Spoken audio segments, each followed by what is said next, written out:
Update po sa ating mga tanim na ampalaya mga kapamilya at ito na po sila kalalaki yung ating itinanim na ampalaya at ito ay ready na at ilalagay na natin sa ating ginawang trellis ng ating ampalaya kapamilya at ito napakabilis nila mga kapamilya at may mga patubo na silang mga parang pinakabalbas nila at kung naalala nyo nung itinransfer natin, mga 3 pa lang yung dahon niya. Ngayon marami na siyang naging dahon at yan palabas na ngayong pinakabalbas ng ating ampalaya. At yan itatanim na natin mga ampalaya natin sa ating trellis, ita-transfer na natin pala at yan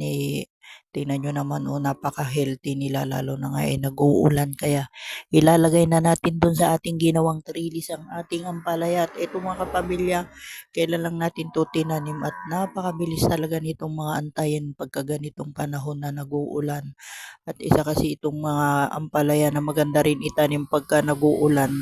Kaya lang syempre dapat ang lugar niya mataas kasi ito ayaw niya na nabababad sa tubig pagka ganyang naitanim na kaya maganda ang ampalaya. Napakabilis lang din antayin basta ang pinagtamnan mo medyo mataas. Ayaw kasi ng ampalaya na nabababad at hindi sila makuan sa tubig. Hindi katulad nung ng ating sitaw kahit na matubig gustong-gusto ng sitaw. Magkaiba po sila. Kaya ito yung ating ampalaya at ready na sila. Ita-transfer na po natin sila sa ating mga ginawang trellis nila para ayan maiayos na natin at waiting na lang tayong umakyat yung ating mga ampalaya hanggang sa mamunga sila. At ayan na po sila na ilagay na po natin sa ating trellis at tingnan nyo naman napakalalim ng tubig kahit na ilang araw kasing nag-uulan at yan naglinis tayo, nagtanggal tayo ng mga damo dyan at dyan natin ilalagay yung ating ampalaya.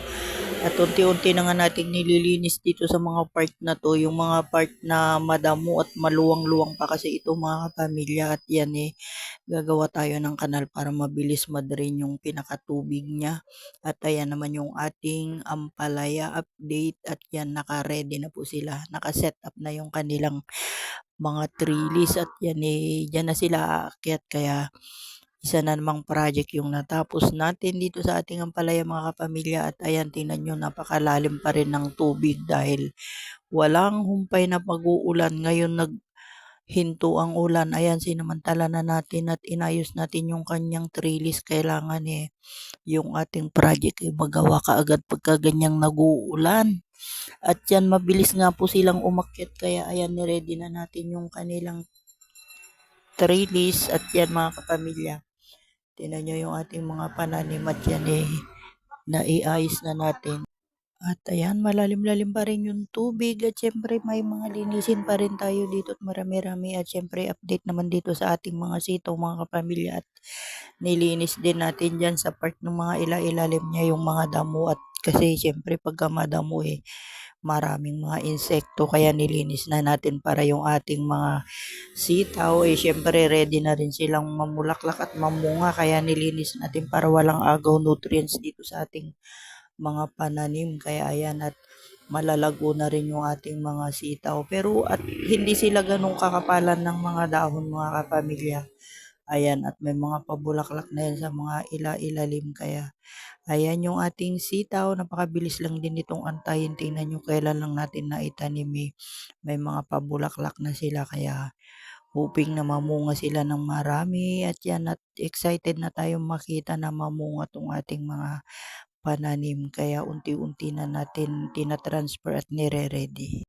Isang maulang umaga mga kapamilya at yan yung mga seeds na bigay sa atin ni Kuya at yan yung ating itatanim. Thank you so much Kuya Adan at ito yung seeds mo. Siyempre isisidling muna natin yan bago natin itanim at ito naman yung kanyang seeds ng papaya at ito yung mga maliliit daw namumunga na kaya ayan kailangan na nating ipunla tong mga seeds na bigay sa atin. Thank you so much sa mga maraming blessings at mga nagbibigay sa atin ng mga seeds kasi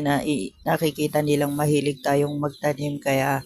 thank you so much po sa inyong mga binigay na seeds sa atin at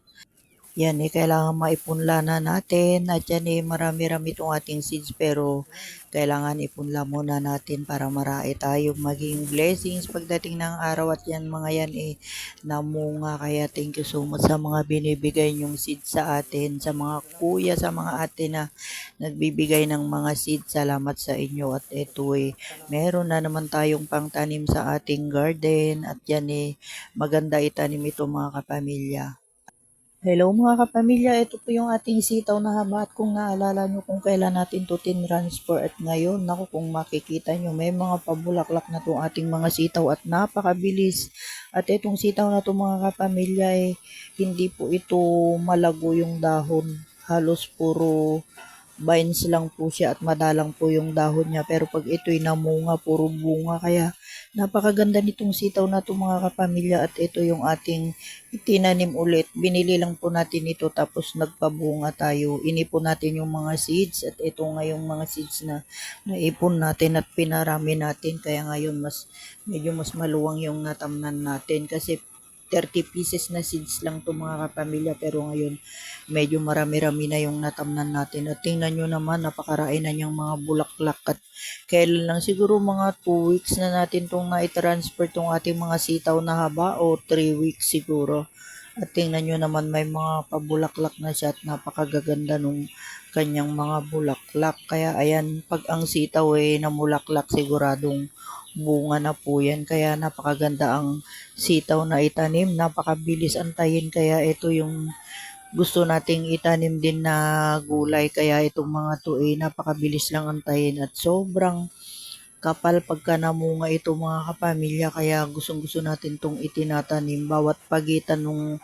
sanga niya o dahon niya nagkakaroon siya ng bulaklak kaya magandang klase itong sitaw na to at haba po ito mga kapamilya